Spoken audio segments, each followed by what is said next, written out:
온몸을 하얗게 뒤덮고 있는 건선.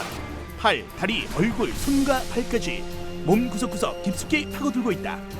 밤마다 가려워 긁고 또 긁어 울긋불긋해지는 건선은 겨울에 더 심해진다는데 세계 인구의 3%가 앓고 있는 건선. 그 치료법과 예방법 지금부터 알아보자. 건조한 날씨가 계속되는 요즘 피부에 트러블이 생겨서 불편을 겪는 분들이 굉장히 많이 계시죠? 네, 특히 요즘 이런 분들이 아주 많이 병원을 내원을 하시는데요. 네. 뭐 피부 건조증이다, 네. 건선이다. 그래서 오늘은요, 피부 건조증하고 건선에 대해서 예방책과 치료법에 대해서 한번 알아보겠습니다. 네, 오늘은 이곳 도구 온천으로 내려왔습니다. 따뜻한 온천 구경도 하면서 특히 오늘의 주제인 피부에 대해서 좀 더 자세히 알아보기 위해서요. 저희들 이곳으로 달려왔습니다. 뒤에 보이는 물놀이 시설이 굉장히 재밌어 보이지 않습니까? 네. 자, 오늘도 도움 말씀을 주시기 위해서 순천향대학교 천안병원의 피부과죠. 이성열 교수님 함께 하셨습니다. 어서 오십시오. 네. 안녕하세요. 안녕하세요. 자, 이 뭐 이제 찬바람이 불고 그러면요, 이제 하얗게 각질도 일어나고요, 또 긁다 보면 피도 나고. 근데 만약 뭐 피부 건조증 때문에 병원을 쉽게 찾기도 사실은 조금 애매하고 말이죠. 네, 병원에서 뭐 환자분들 그런 분들 많이 보시죠. 예, 네. 그렇죠. 뭐 피부 건조증 같은 경우는 오히려 쉽게 해결할 수 있는 그런 부분도 있어요. 네. 근데 많은 분들이 같은 건자라서 그런지 건선하고요, 네. 피부 건조증하고 많이 혼돈들을 하세요. 네. 사실 엄연히 좀 다른 질환이거든요. 그래요? 건조증은 좀 보습만 좀 신경 써주면 좋아질 수 있는 거고요. 네. 하지만 건선은 어떤 만성적이고 그리고 어떤 유전적인 그런 어떤 심각한 피부병이라고 할 수가 있거든요. 네. 그렇기 때문에 특별한 어떤 전문가적인 그런 진단이 꼭 필요한 그런 질환입니다. 우리 정혜신 박사님이 또 피부과 전문이시니까 오늘 뭐 확실한 답변들 좀 기대를 해보겠습니다. 네. 자, 그래요. 선생님, 그러면 건선 지금 말씀해 주셨는데 건선은 왜 생기는 질환인지요? 좀 먼저 알아볼까요? 예. 건선이 생기는 정확한 그 과정은 아직 밝혀져 있지 않지만은요. 현재까지 아마 유전적인 요인과 면역학적인 요인에 의해서 각질 형성 세포에 증식과 분화의 이상이 생기고 네. 그리고 그거에 의해서 표피가 과증식하면서 염증을 동반하는 대표적인 표피 증식성 질환이라고 할 수 있는데요. 우리가 보통의 그 표피는 기저층, 유국층, 과립층, 각질층의 4층으로 구성이 되어 있고요. 기저층에서 증식과 분화를 통해서 과립층까지 진행이 되는데 네. 시간이 한 2주 정도가 소요되고요. 그리고 거기서 다시 각질층에서 피부 장벽을 형성하는 리모델링 과정을 거쳐서 각질로 탈락이 되기까지 다시 2주 정도의 시간이 필요합니다. 네. 즉 정상적인 표피는 기저층에서 각질층을 거쳐서 탈락이 되는데 4주 정도의 시간이 필요한데 건선의 경우는 이 기간이 굉장히 단축이 되어 있어서 네. 정상인보다 5배 내지 8배 정도 빠르다고 합니다. 그렇군요. 그래서 아마 건선은 이 세포가 지나치게 빨리 증식하면서 비정상적인 분화로 인해서 형성된 각질이 쌓여서 네. 이것이 떨어져 나가는 그런 질환이라고 할 수 있겠습니다. 아, 그렇군요.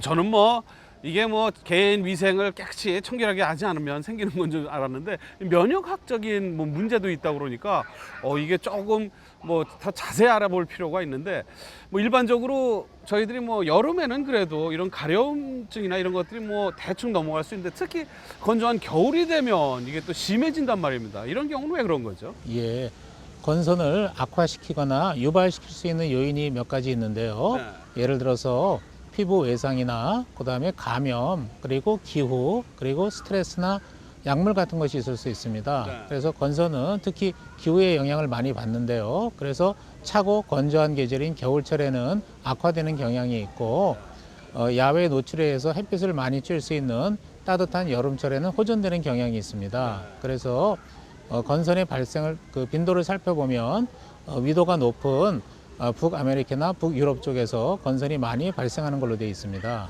네, 그렇군요. 예, 그래서 특히 추운 겨울에 건선이 좀 심해진다고 하잖아요. 그래서 네. 저희가 치료 중인 건선 환자 한 분을 만나봤거든요. 화면 함께 보시죠.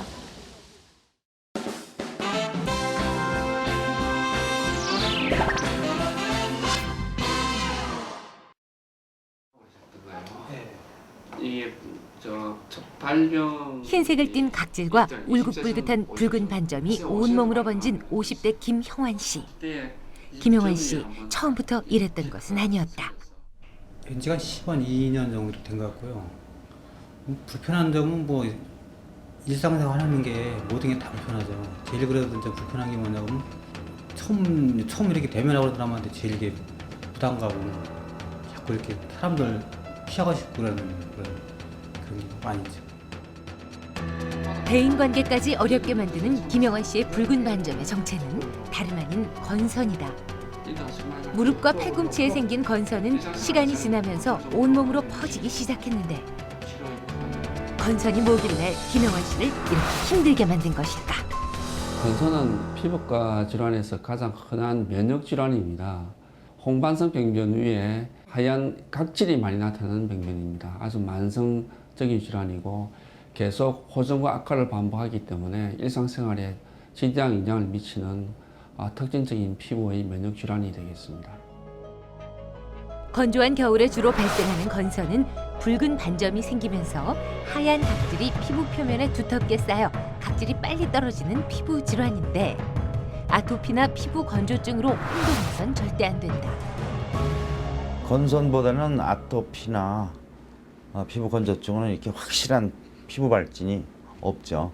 건선이라는 건 확실하게 동그란 어떤 그 반점이 있고 그 위에 두꺼운 어떤 각질이 쌓이는 건데 아토피라든가 피부 건조증에는 일단 그런 확실한 발진이 없을 수가 있습니다. 30대 이희숙 씨 역시 건선 환자다. 그녀는 건조한 겨울만 되면 참기 어려울 정도로 가렵다고 호소하는데 건조해요. 건조해가지고 아토피라고 그래가지고 이제 가서 검사했는데 하지만 건선 환자는 가렵다고 긁어선 안 된다. 건선에서는 그 피부에 상처를 받은 자리에 건선이 다시 생기는 그 소위 쾌분화 현상이라는 어떤 특징적인 양상이 있습니다. 예를 들어서 가려워서 긁어서 생긴 상처라든지 아니면 주사를 맞으신 자리, 주사 바늘 자리라든지 여름에 해수욕을 심하게 하셔서 이제 피부가 빨갛게 탄 부위라든지 이런 부위에 다 건선이 올라올 수 있기 때문에 어떤 종류의 피부에 자극을 가하는 행동도 좋지 않고요.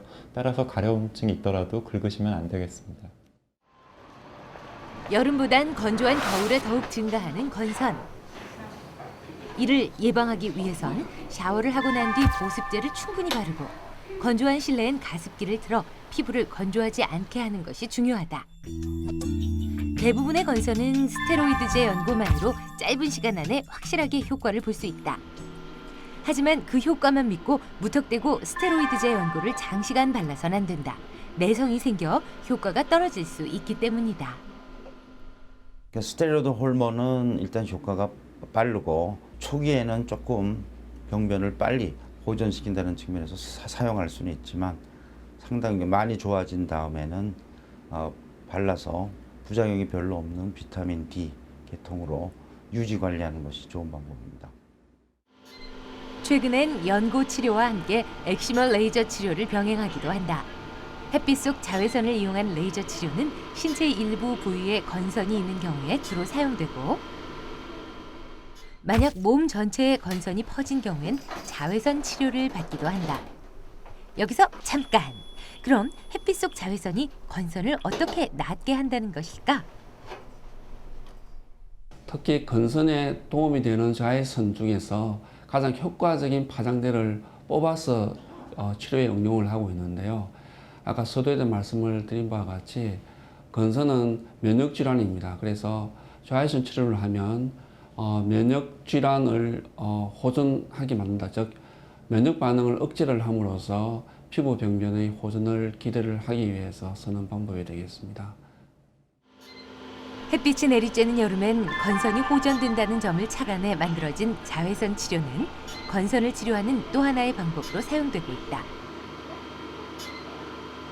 꾸준한 관심과 치료만이 건선에서 벗어날 수 있는 길임을 명심하자. 네, 화면 준비된 화면 봤는데 건선이 끔찍하네요.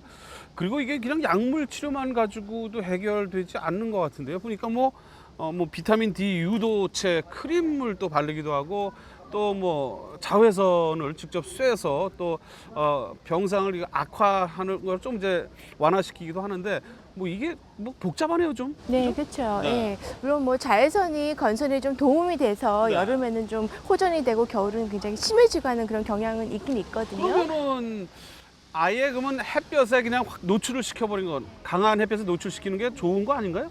아, 물론 햇볕이 도움은 되긴 하겠지만요. 뭐 햇볕에 의한 화상을 입는다거나 예, 손상을 받게 되면 오히려 건선이 더 악화가 되는 그런 캐브나 현상이 생길 수도 있거든요. 그래서 햇볕이 꼭 좋은 것만은 아니라고 볼 수 있습니다. 햇빛이 건선에 좋다고 해서 그냥 무조건 다 좋은 것만은 또 아니군요. 또 이 건선이 그렇다고 그러죠. 이게 좀 낫나 싶어서 약을 끊으면은 이게 또 재발이 되고요. 다시 치료를 받아야 되고 이게 어떻게 보면 당뇨병 비슷하다고 그래서 피부병의 당뇨라고까지 불리운다고 그러는데 완전하게 치료는 안 되나요, 이거는요? 반드시 그런 것은 아니지만 건선은 만성적으로 재발하는 난치성 질환입니다. 그래서 건선의 분포나 정도 그리고 환자의 특성에 따라서 이제 치료 방법을 선택하셔야 되겠는데요. 우리가 화면에서 보셨듯이 국소적으로 한정되어 있는 경우에는 스테로이드나 비타민 D 유도체 같은 국소도포제를 주로 사용하고요. 그리고 좀 심한 경우에는 거기에 자외선 요법이나 혹은 전신적인 경구 투여 같은 것을 같이 병행해서 치료를 하고 있습니다. 그리고 최근에는 생물학 제제가 개발이 되어 선택적으로 사용되고 있습니다. 물론 어떤 치료법을 선택하든지 초기에 정확한 진단을 받으셔서 적절하게 관리를 통해서 건선 병변이 악화되는 것을 막도록 해야 되겠습니다. 네, 맞아요. 사실 그 건선이 어떤 만성적인 피부 질환이기 때문에 아주 전문적인 그런 치료와 진단이 꼭 필요하긴 하거든요. 뭐 이무성 씨처럼 평소에 기가 얇아갖고 뭐 건강 보조식품이다, 뭐 건선 완치, 뭐 독포제다, 뭐 이러면서 아무렇게나 바르고 또 피부 벗겨내면 좋다 그래서 그래가지고 이제 하다 피부가 이렇게 보면은 된 거거든요. 그렇죠. 건선이 아주 악화돼서 병원에 왔을 때는 이미 너무 심한 그런 환자분들도 꽤 많거든요. 그래서 반드시 전문가의 적절한 조언과 치료가 꼭 필요한 그런 경우죠. 잘 알아듣겠습니다. 네. 오늘 저를 콕콕 집어서 말씀하시네? 네. 그래요.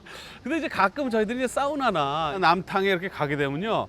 이렇게 싹 돌아앉아가지고 뭘 열심히 하는 사람들이 있어요. 보면 각질 제거를 하고 막 그런 모습들을 종종 보게 되거든요. 근데 좋지는 않아 보이거든요, 저한테도. 네. 아, 그럼요. 막 얼굴에 있는 각질 뜯어내고 뭐 몸에 있는 거 뜯어내고 아니 왜 이렇게 각질을 뜯어내는 분들이 많으신지 모르겠어요. 근데 잘못 뜯어내다 보면 2차 세균 감염도 되고요. 그러니까 건선 같은 경우에는 또 캐브나 현상에 의해서 건선이 아주 악화되기 때문에 좀 제발 좀 각질 좀 뜯어내지 마세요. 어머, 저를 뚫어지게 쳐다보고 말씀을 하세요? 예, 잘 알았습니다. 예, 그렇게 하지 않도록 하겠습니다. 그러니까 이게 이제 보기에도 좀 불결해 보이고 위생상도 좋지 않으니까 최대한 자제를 하시는 게 좋을 것 같습니다. 근데 제가 좀 궁금한 게 있습니다, 선생님. 뭐냐면 이 무좀처럼 말이죠. 이렇게 이게 옮겨지는 거냐 하는 거죠. 그러니까 건선이 있는 한 가정을 보니까 뭐 수건도 따로 쓰고 하는데 뭐 유전적으로 이게 또 가능한 건지요? 계속 옮겨 내려가는 건지요? 사실 가족 중에 건선이 있는 경우에 더 건선이 발생하는 빈도가 많이 증가되고 있는 것으로 보아서 아마 유전적인 요인이 있는 것으로 생각이 됩니다. 물론 정확한 그 유전 양상이 알려져 있지는 않지만은 유전적인 요인이 관여하는 걸로 생각이 되고요. 그러나 아직 그 원인이 정확하지는 않지만은 사람에서 사람으로 직접 감염이 되지는 않습니다. 그래서 다행히 또 건선은 어떤 전염성 질환은 아니지만 사실 외관상의 문제 때문에 뭐 대인 기피증이다, 뭐 우울증이다 그런 걸로 고생하시는 그런 분들 많기 때문에요. 건선은 진짜 조기에 잘 발견을 해서 치료를 하시는 게 무엇보다 중요할 것 같습니다. 그리고 교수님, 그 건선이 물론 그 합병증 그것도 굉장히 중요하지 않을까? 합병증은 어떤 것들이 있을까요? 건선에서 그 가장 특징적인 합병증은 이제 우리가 건선 관절염을 생각할 수가 있겠는데요. 임상적으로 가장 흔히 볼 수 있는 형태는 비대칭적으로 하나나 혹은 몇 개의 관절을 침범하는 그런 형태가 제일 흔히 관찰이 되는데요. 증상이 더 진행이 되게 되면은 관절의 통증이나 혹은 관절의 변형도 동반될 수 있고 또 이것이 전신적으로 진행이 될 수도 있습니다. 그리고 우리가 당뇨 같은 것이 진단이 되면 평생 동안 관리를 통해서 합병증이 발생하지 않도록 예방하듯이 건선의 경우에도 만약에 진단이 된다면 이것을 체계적으로 꾸준히 관리하셔서 건선 관절염이나 혹은 다른 합병증이 발생하지 않도록 잘 조치를 해야 되겠습니다. 그렇군요. 야, 뭐 관절염까지 불러오는 건선, 이거 뭐 특히나 요즘같이 찬바람이 많이 불 때는 더더욱 주의를 기울여야 하지 않을까 싶은데 말이죠. 뭐 이런 계절에는 또 건선뿐만이 아니지 않습니까? 우리가 피부에 찾아오는 불청객이 또 뭐 건조증도 있을 수가 있겠고요. 예, 그렇죠. 특히 그 수분은 정상이 10% 이하로 떨어졌을 때 그 피부 건조증이 유발될 수가 있거든요. 근데 예전에는 중장년층에 주로 있었어요. 근데 요즘은 또 나이에 상관없이 건조증이 많으세요? 그렇다고 그래요. 네, 그렇습니다. 자, 그래서 이런 뭐 쌀쌀해지는 이 즈음에 이것저것이 가렵고, 근데 이게 이제 피부 건조증이거든요. 저희 그 정혜실의 특급 정보에서는 이 피부 건조증에 대해서 조금 더 자세히 저희들이 알아봤는데요. 함께 화면 한번 보시죠. 네.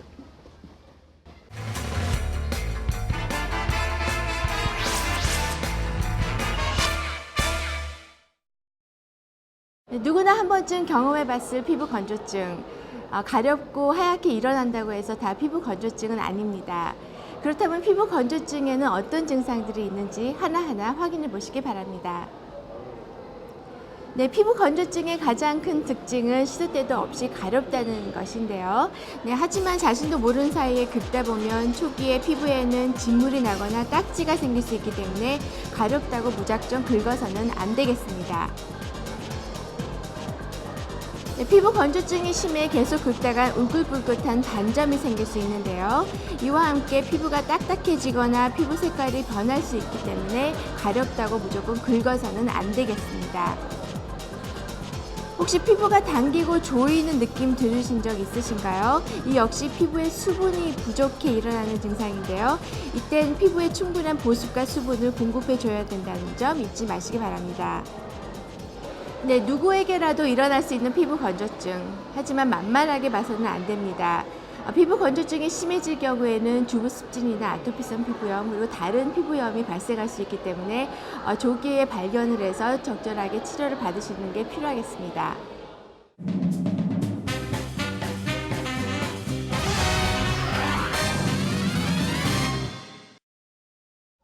이어지는 건강비법 대공개 시간에는 말이죠. 저희들이 이제 많이 거칠어지고 또 마른 피부를 어떻게 하면 뽀송뽀송하게 보습할 수 있는지 보습 방법에 대해서 한번 알아보도록 하겠습니다. 네.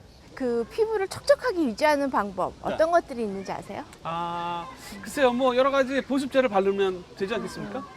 그렇죠. 근데 무엇보다 가장 중요한 거는 실내 습도 유지예요. 네, 춥다고 창문 꽁꽁 닫고요. 난방 엄청 올리고요. 그러다 보면 피부는 더 건조해질 수밖에는 없거든요. 그러니까 적절하게 환기도 시키고 그래야지만 피부도 촉촉하게 유지를 할 수가 있습니다. 그래요. 이야, 멋진 얘기예요. 네. 가습기 정말 중요한 것 같습니다. 근데 가습기를 어떻게 쓰면 이게 이에 적절하게 쓰는 거죠, 교수님?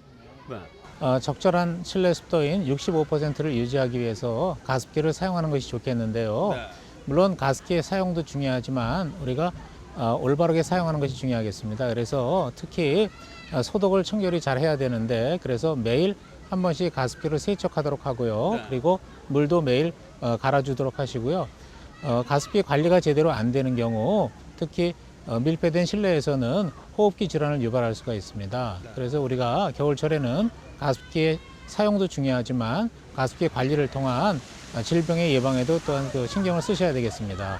저희가 참 부지런해져야 될 것 같아요. 그래요. 네, 매번 물을 좀 깨끗하게 갈아주는 그런 가습기 사용법 잘 봤습니다. 네, 그 밖에 어떤 방법으로 피부를 촉촉하게 유지할 수 있는지 저희가 화면으로 함께 알아봤습니다. 함께 보시죠. 피부에 더없이 잔인한 계절 겨울. 차가운 바람과 건조한 공기 탓에 피부는 점점 생기를 잃어가고 있는데요. 그렇다면 한겨울에도 촉촉하게 피부를 유지할 방법은 없는 것일까요? 그 비법 지금 알려드립니다. 매년 겨울 피부 미인이라면 누구나 찾는다는 바로 이곳 겨울의 꽃 온천 되겠습니다. 별로라고 생각했는데 와서 보니까 정말 겨울 온천이 더 좋으네요. 피부 건강을 위해서 젊어졌어요. 화이팅 해야지 그럼. 쌓인 피로는 한 방에 날려주고 거칠거칠했던 피부는 보드랍게 탈바꿈시켜주는 온천. 그중 피부 건조에 으뜸인 온천이 있다는데 구기자탕 아니에요? 구기자탕입니다. 색깔 한번 곱다 구기자탕. 구기자라 하면 강정제 해열제로 탁월한 것은 물론 강기능 보호에 탁월한 것으로 알려져 있는데요. 요 구기자가 건조해진 겨울 피부에 어떤 도움을 줄까요?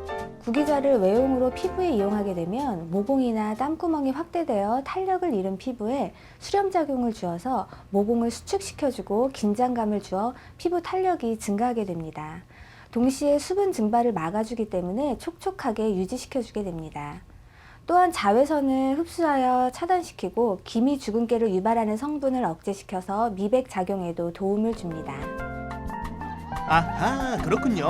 그래서일까요? 구기자탕 안에는 너도 나도 촉촉한 피부로 한골 탈퇴하려는 사람들로 북적대고 있습니다. 피부가 너무너무 매끄럽고요. 너무 좋아요. 집에 가면은 아주 사랑받을 것 같아요.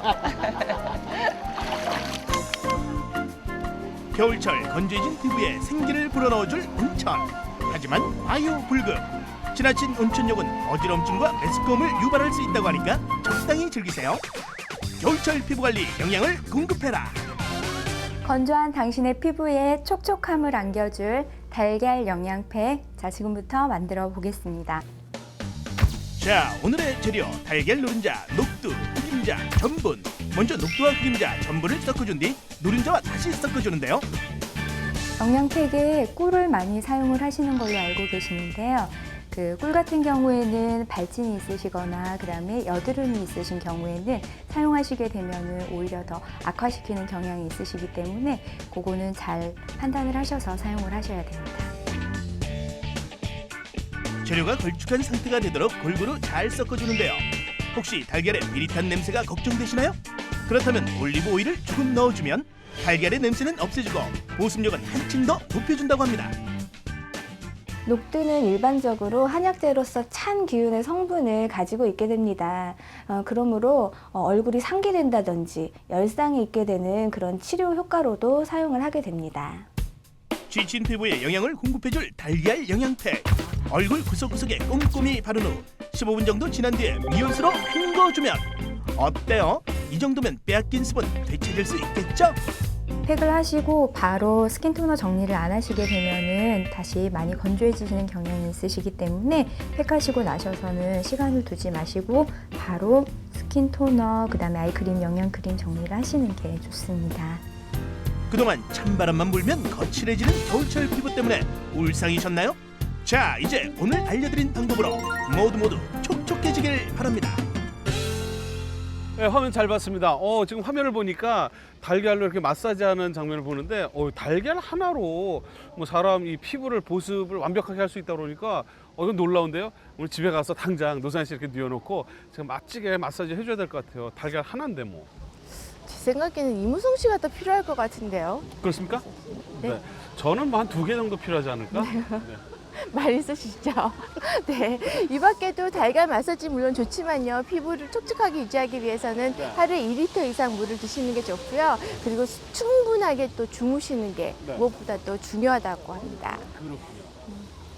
자, 각질을 뭐 벗기기 위해서 열심히 때를 밀고 하는데요. 이렇게 겨울철에 또 날씨가 추울 때는 억지로 그걸 뭐 막 벗길 필요는 없다면서요? 예, 그렇습니다.